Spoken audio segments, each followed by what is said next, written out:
న్యాయాధిపతులు 5వ అధ్యాయము. ఆ దినమున దెబోరాయు అబీనోయము కుమారుడైన బారాకులు ఈ కీర్తన పాడిరి. ఇశ్రాయేలీయులలో యుద్ధశాలులు ధైర్యము కనుపరచరి, ప్రజలు సంతోషముగా సిద్ధపడిరి. యెహోవాను స్తుతించుడి. రాజులారా వినుడి, అధిపతులారా ఆలకించుడి. యెహోవాకు గానము చేసేదను. ఇశ్రాయేలు దేవుడైన యెహోవాను కీర్తించెదను. యెహోవా, నీవు సేయీరు నుండి బయలుదేరినప్పుడు, ఎదోము పొలము నుండి బయలుదేరినప్పుడు భూమి వణకెను. ఆకాశము నీళ్లను కురిపించెను, మేఘములను వర్షించెను. యెహోవా సన్నిధిని కొండలలో నుండి ప్రవాహములు వచ్చెను. ఇశ్రాయేలు దేవుడైన యెహోవా సన్నిధిని సీనాయిలో నుండి ప్రవాహములు వచ్చెను. అనాతు కుమారుడైన షౌగురు దినములలో, యాయేలు దినములలో రాజమార్గములు ఎడారులాయను. ప్రయాణస్థులు చుట్టూ త్రోవలలోనే నడిచిరి. ఇశ్రాయేలుల అధిపతులు లేకపోయిరి. దెబోరా అను నేను రాకమునుపు, ఇశ్రాయేలులో నేను తల్లిగా నుండకమునుపు వారు లేకపోయిరి. ఇశ్రాయేలీయులు కొత్త దేవతలను కోరుకొనగా యుద్ధము ద్వారముల యుద్ధకు వచ్చెను. ఇశ్రాయేలీయులలో 40,000 మందికి ఒక కేడమే గాని ఈటియే గాని కనబడలేదు. జనులలో ఇశ్రాయేలీయుల అధిపతులు సంతోషముగా సిద్ధపడిరి. వారియందు నాకు ప్రేమ కలదు. యెహోవాను స్తుతించుడి. తెల్ల గాడిదల నెక్కువారలారా, తివాసుల మీద కూర్చుండు వారలారా, త్రోవలో నడుచు వారలారా, ఈ సంగతి ప్రకటించుడి. విలుకాండ్ర ధ్వనికి దూరముగా నుండువారు, నీళ్లు చేదుకొను స్థలములలో నుండువారు యెహోవా నీతి క్రియలను ప్రకటించెదరు. ఇశ్రాయేలీయుల గ్రామములో ఆయన జరిగించు నీతి క్రియలను వారు ప్రకటించెదరు. వినుడికై యెహోవా జనులు ద్వారములలో కూడుదురు. దెబోరా మేలుకొనుము, మేలుకొనుము. దెబోరా మేలుకొనుము, మేలుకొనుము. బారాకు కీర్తన పాడుము. అబీనోయము కుమారుడా లెమ్ము. చెరపట్టిన వారిని చెరపట్టుము. ప్రజల వీరులలో శేషించిన వారును కూడి వచ్చిరి. శూరులలో యెహోవా నాకు సహాయము చేయవచ్చెను. అమాలేకులలో కాపురమున్న ఎఫ్రాయిమీయులను, నీ తరువాత నీ జనులలో బెన్యామీనీయులను, మాకీరు నుండి న్యాయాధిపతులను, జెబూలూనీయుల నుండి నాయక దండము వహించు వారును వచ్చిరి. ఇస్సాకారీయులైన అధిపతులు దెబోరాతో కలిసి వచ్చిరి. ఇస్సాకారీయులను బారాకును అతి వేగమున లోయలోనికి చొరబడిరి. రూబేనీయుల కాలువల యొద్ద జనులకు గొప్ప హృదయాలోచనలు కలిగెను. మందలు ఈలలను వినుటకు నీ దొడ్ల మధ్యను నీవేలా నివసించితివి. రూబేనీయుల కాలువల యొద్ద జనులకు గొప్ప యోచనలు కలిగెను. గిలాదు యొర్దాను అద్దరిని నిలిచెను. దానీయులు ఓడల దగ్గర ఎలా నిలచిరి. ఆషేరీయులు సముద్ర తీరమున తమ అఖాతముల యొద్ద ఎలా నిలిచిరి. జెబూలూనీయులు మరణ భయము లేక ప్రాణము తృణీకరించుకొనిన జనము. నఫ్తాలీయులు భూమి మెట్టల మీద ప్రాణము తృణీకరించిరి. రాజులు వచ్చి యుద్ధము చేసిరి. మెగిద్దో కాలువల యుద్ధనున్న తనాకులో కనాను రాజులు యుద్ధము చేసిరి. వెండి లాభము వారు తీసుకొనలేదు. నక్షత్రములు ఆకాశము నుండి యుద్ధము చేసెను. నక్షత్రములు తమ మార్గములలో నుండి సీసెరాతో యుద్ధము చేసెను. కీషోను వాగు వెంబడి పురాతనపు వాగైన కీషోను వెంబడి వారు కొట్టుకొని పోయిరి. నా ప్రాణమా నీవు బలము పోని సాగుము. గుర్రముల డెక్కలు శూరులను త్రొక్కెను. గుర్రములు ఎగసి ఎగసి శూరులను త్రొక్కెను. యెహోవా దూత ఇట్లా నేను మెరోజును శపించుడి. దాని నివాసుల మీద మహాశాపము నిలుపుడి. యెహోవా సహాయమునకు వారు రాలేదు. బలిష్ఠులతో కూడి యెహోవా సహాయమునకు వారు రాలేదు. కనానీయుడైన హెబెరు భార్య యాయేలు స్త్రీలలో దీవెన నొందును. గుడారములలో నుండి స్త్రీలలో ఆమె దీవెన నొందును. అతడు దాహమడిగను, ఆమె పాలు తెచ్చి ఇచ్చాను. సర్దారులకు తగిన పాత్రతో మీగడ తెచ్చి ఇచ్చాను. ఆమె మేకును చేత పట్టుకొనెను. పనివాని సుత్తెను కుడి చేత పట్టుకొని సీసెరాను కొట్టెను. వాని తలను ఆమె పగలగొట్టెను. ఆమె అతని తలను సుత్తితో కొట్టగా అది పగిలెను. అతడు ఆమె కాళ్ళ యొద్ద కృంగిపడి పరుండెను. ఆమె కాళ్ళ యొద్ద కృంగిపడెను. అతడు ఎక్కడ కృంగెనో అక్కడనే పడి చచ్చెను. సీసెరా తల్లి కిటికీలో నుండి చూచెను. అల్లిక కిటికీలో నుండి చూచి కేకలు వేసెను.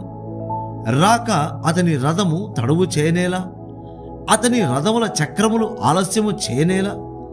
ఆమె యుద్ధనున్న వివేకము గల రాజకుమార్తెలు ఇలాగుననే ఉత్తరమిచ్చరి. ఆమె తనకు తాను మరలా ఇట్లను కొనుచుండెను, వారికి దొరికెను గదా, దోపుడు సొమ్ము పంచుకొనుచున్నారు గదా. యోధులందరూ తలా యొక్క స్త్రీ తీసుకొందురు, ఇద్దరేసి స్త్రీలు వారికి దొరుకుదురు. సీసెరాకు రంగు వేయబడిన వస్త్రం ఒకటి దోపుడు సొమ్ముగా దొరకును. రంగు వేయబడిన విచిత్ర వస్త్రం ఒకటి దోపుడుగా దొరకును. రెండు వైపులా రంగు వేయబడిన విచిత్రమైన వస్త్రము దోచుకుని వారి మెడలకు తగిన వస్త్రం ఒకటి దొరకును. యెహోవా నీ శత్రువులందరూ అలాగుననే నశించెదరు. ఆయనను ప్రేమించువారు బలముతో ఉదయించు సూర్యుని వలె నుందురు అని పాడిరి. తరువాత దేశము 40 సంవత్సరములు నిమ్మళముగా నుండెను. న్యాయాధిపతులు 6వ అధ్యాయము. ఇశ్రాయేలీయులు యెహోవా దృష్టికి దోషులైనందున యెహోవా 7 ఏండ్లు వారిని మిద్యానీయుల కప్పగించెను. మిద్యానీయుల చెయ్యి ఇశ్రాయేలుల మీద హెచ్చాయెను గనుక వారు మిద్యానీయుల ఎదుట నిలవలేక కొండలోనున్న వాగులను, గుహలను, దుర్గములను తమకు సిద్ధపరచుకొనిరి. ఇశ్రాయేలీయులు విత్తనములు విత్తిన తరువాత మిద్యానీయులను, అమాలేకీయులను తూర్పున నుండు వారును తమ పశువులను, గుడారములను తీసుకొని మిడతల దండంతా విస్తారముగా వారి మీదికి వచ్చి వారి ఎదుట దిగి గాజాకు పోవునంత దూరము భూమి పంటను పాడు చేసి ఒక గొర్రెను గాని, ఎద్దును గాని, గాడిదను గాని, జీవన సాధనమైన మరి దేనిని గాని ఇశ్రాయేలీయులకు ఉండనీయలేదు. వారును వారి ఒంటెలను లెక్కలేకయుండెను. దేశమును పాడు చేటుకు వారు దానిలోనికి వచ్చిరి. ఇశ్రాయేలీయులు మిద్యానీయుల వలన మిక్కిలి హీనదశకు వచ్చినప్పుడు వారు యెహోవాకు మొరపెట్టిరి. మిద్యానీయుల వలని బాధను బట్టి ఇశ్రాయేలీయులు యెహోవాకు మొరపెట్టగా యెహోవా ఇశ్రాయేలీయుల యొద్దకు ప్రవక్తనొకని పంపెను. అతడు వారితో ఇలాగు ప్రకటించెను. ఇశ్రాయేలీయుల దేవుడైన యెహోవా సెలవిచ్చినదేమనగా, నేను ఐగుప్తులో నుండి మిమ్మును రప్పించి దాసుల గృహములో నుండి మిమ్మును తోడుకొని వచ్చితిని. ఐగుప్తుల చేతిలో నుండి మిమ్మును బాధించిన వారందరి చేతిలో నుండి మిమ్మును విడిపించి మీ ఎదుట నుండి వారిని తోలివేసి వారి దేశమును మీకిచ్చితిని. మీ దేవుడనైన యెహోవాను నేనే. మీరు అమోరీయుల దేశమున నివసించుచున్నారు, వారి దేవతలకు భయపడకుడి అని మీతో చెప్పి తిని గాని మీరు నా మాట వినకపోతిరి. యెహోవా దూత వచ్చి అబీయజ్రీయుడైన యోవాషునకు కలిగిన ఒఫ్రాలోని మస్తకి వృక్షము క్రింద కూర్చుండెను. యోవాషు కుమారుడైన గిద్యోను మిద్యాన్యులకు మరుగై ఉండునట్లు గానుగ చాటున గోధుమలను తుళ్ళగొట్టుచుండగా యెహోవా దూత అతనికి కనబడి, పరాక్రమము గల బలాఢ్యుడా, యెహోవా నీకు తోడై ఉన్నాడని అతనితో అనగా, గిద్యోను చిత్తము నా ఏలినవాడా, యెహోవా మాకు తోడై ఉండిన ఎడల ఇదంతయు మాకేలా సంభవించెను? యెహోవా ఐగుప్తులో నుండి మమ్మను రప్పించెనని చెప్పుచు మా పితరులు మాకు వివరించిన ఆయన అద్భుత కార్యములన్నీ ఏమాయెను? యెహోవా మమ్మను విడిచిపెట్టి మిద్యానీయుల చేతికి మమ్మను అప్పగించెనని అతనితో చెప్పెను. అంతటా యెహోవా అతని తట్టు తిరిగి బలము తెచ్చుకొని వెళ్ళి మిద్యానీయుల చేతిలో నుండి ఇశ్రాయేలీయులను రక్షింపుము, నిన్ను పంపినవాడను నేనే అని చెప్పగా, అతడు చిత్తము నా ఏలినవాడా, దేని సహాయము చేత నేను ఇశ్రాయేలులను రక్షింపగలను? నా కుటుంబము మనుష్య గోత్రములో ఎన్నిక లేనిదే. నా పితరుల కుటుంబంలో నేను కనిష్ఠుడనై ఉన్నానని ఆయనతో చెప్పాను. అందుకు యెహోవా, అయినా నేమి, నేను నీకు తోడై ఉందును గనుక ఒకే మనుషుని హతము చేసినట్లు మిద్యానీయులను నీవు హతము చేయుదు అని సెలవిచ్చాను. అందుకతడు, నా ఎడల నీకు కటాక్షము కలిగిన ఎడల నాతో మాటలాడుచున్న వాడవు నీవే అని నేను తెలుసుకొనున్నట్లు ఒక సూచన కనుపరచవు. నేను నీ యొద్దకు వచ్చి నా అర్పణమును బయటకు తెచ్చి నీ సన్నిధిని దానిని పెట్టు వరకు ఇక్కడ నుండి వెళ్ళకుమి అని వేడుకొనగా ఆయన, నీవు తిరిగి వచ్చే వరకు నేను ఉండేదనెను. అప్పుడు గిద్యోను లోపలికి పోయి ఒక మేకపిల్లను తూమెడు పిండితో పొంగని భక్ష్యములను సిద్ధపరచి ఆ మాంసమును గంపలో ఉంచి అది వండిన నీళ్లను కుండలో పోసి ఆయన కొరకు ఆ మస్తకి వృక్షము క్రిందికి దానిని తీసుకుని వచ్చి దగ్గర ఉంచగా, దేవుని దూత ఆ మాంసమును పొంగని భక్ష్యములను పట్టుకొని రాతి మీద పెట్టి నీళ్లు పోయిమని అతనితో చెప్పాను. అతడు అలాగు చేయగా యెహోవా దూత తన చేతనున్న కర్రను చాపి ఒక కొనతో ఆ మాంసమును ఆ పొంగని భక్ష్యములను ముట్టినప్పుడు అగ్ని ఆ రాతిలో నుండి వెడలి ఆ మాంసమును పొంగని భక్ష్యములను కాల్చివేశాను. అతడు యెహోవా దూత అతనికి అదృశ్యమాయను. గిద్యోను ఆయన యెహోవా దూత అని తెలుసుకొని, ఆహాహా, నా ఏలినవాడా యెహోవా, ఇందుకే గదా నేను ముఖాముఖిగా యెహోవా దూతను చూచితిన నేను. అప్పుడు యెహోవా, నీకు సమాధానము, భయపడకుము, నీవు చావవని అతనితో సెలవిచ్చాను. అక్కడ గిద్యోను యెహోవా నామమున బలిపీఠము కట్టి దానికి యెహోవా సమాధానకర్తయ్యను పేరు పెట్టాను. నేటి వరకు అది అబీఎజ్రీయుల ఒఫ్రాలో ఉన్నది. మరియు ఆ రాత్రి యందు యెహోవా నీ తండ్రి కోడెను అనగా 7 ఏండ్ల 2వ ఎద్దును తీసుకుని వచ్చి నీ తండ్రి కట్టిన బయలు యొక్క బలిపీఠమును పడగొట్టి దానికి పైగానున్న దేవతా స్తంభమును నరికివేసి తగిన ఏర్పాటుతో ఈ బండ కొనను నీ దేవుడని యెహోవాకు బలిపీఠము కట్టి ఆ 2వ కోడెను తీసుకొని వచ్చి నీవు నరికిన ప్రతిమ యొక్క కర్రతో దహనబలి నర్పించమని అతనితో చెప్పాను. కాబట్టి గిద్యోను తన పనివారిలో 10 మందిని తీసుకొని వచ్చి యెహోవా తనతో చెప్పినట్లు చేశాను. అతడు తన పితరుల కుటుంబమునకును ఆ ఊరి వారికిని భయపడినందున పగలు దానిని చేయలేక రాత్రి వేళ చేశాను.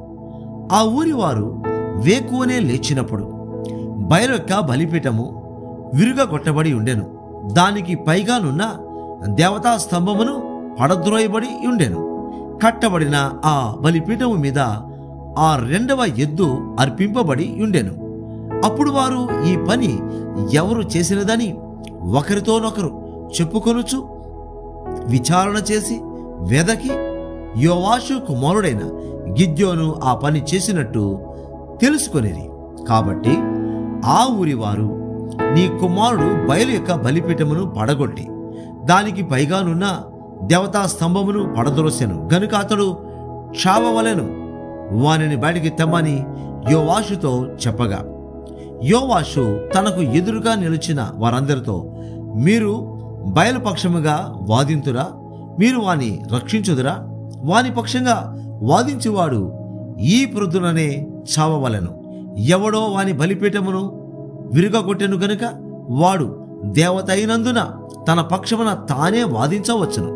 ఒకడు తన బలిపీఠమును విరుగగొట్టినందున అతనితో బయలు వాదించుకొననిమ్మని చెప్పి ఆ దినమున అతనికి యెరుబ్బయలను పేరు పెట్టెను. మిద్యానీయులందరూ అమాలేకీయులందరూ తూర్పు వారందరూ కూడివచ్చి నది దాటి యెజ్రెయేలు మైదానములో దిగగా యెహోవా ఆత్మ గిద్యోనును ఆవేశించెను. అతడు బూర ఊదినప్పుడు అజీఎజరు కుటుంబపు వారు అతని యొద్దకు వచ్చిరి. అతడు మనష్యులందరి యొద్దకు దూతలను పంపగా వారును కూడుకొని అతని యొద్దకు వచ్చిరి. అతడు ఆషేరు జెబూలూను నఫ్తాలి గోత్రముల వారి యొద్దకు దూతలను పంపగా వారును కూడిన వారిని ఎదుర్కొనుటకు వచ్చిరి. అప్పుడు గిద్యోను, నీవు సెలవిచ్చినట్లు నా చేత ఇశ్రాయేలులను రక్షింపనుద్దేశించిన ఎడల నేను కళ్ళమున గొర్రెబొచ్చు ఉంచిన తరువాత నేల అంతయు ఆరి ఉండగా ఆ గొర్రెబొచ్చు మీద మాత్రమే మంచు పడు నెడల నీవు సెలవిచ్చినట్లు ఇశ్రాయేలులను నా మూలముగా రక్షించదవని నేను నిశ్చయించుకొందునని దేవునితో అనెను. అలాగున జరిగెను. అతడు ప్రొద్దున లేచి ఆ బొచ్చును పిడిచి నీళ్లతో పాత్ర నిండు వరకు ఆ బొచ్చు నుండి మంచును పిండెను.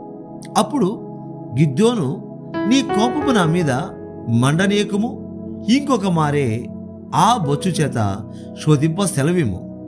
నేల అంతటి మీద మంచు పడి ఉండగా ఆ బొచ్చు మాత్రమే పొడిగా ఉండనిమ్మని దేవునితో అనగా ఆ రాత్రి దేవుడు అలాగున చేశాను. నేల అంతటి మీద మంచు పడినను ఆ బొచ్చు మాత్రమే పొడిగా నుండెను.